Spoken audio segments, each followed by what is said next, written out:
Hello students, in this session I will be discussing the difference between ionic compounds and covalent compounds. So there is the division between ionic compounds and covalent compounds. The first difference is they do not have true molecules but are an aggregate of positive and negative ions.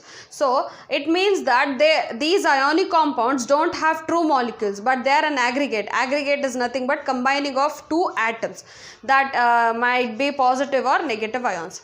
Whereas in covalent bond they consist of true molecules. They will be having true molecules.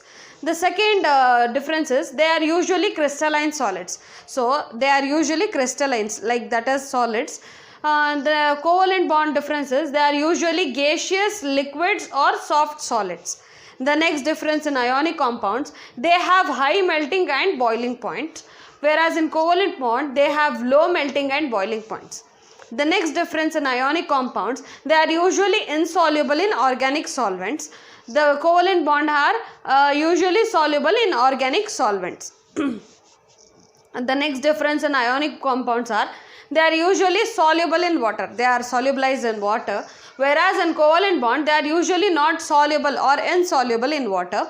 Ionic compounds, their aqueous solutions are good conductor of electricity. They also conduct electricity in the molten state. So what happens is these ionic compounds, they conduct electricity very good in the aqueous solution. They also conduct electricity in the molten state.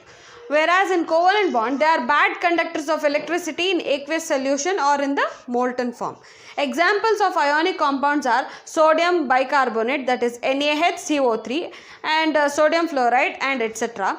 Whereas examples in covalent bonds are carbon dioxide, ammonia, carbon monoxide, etc.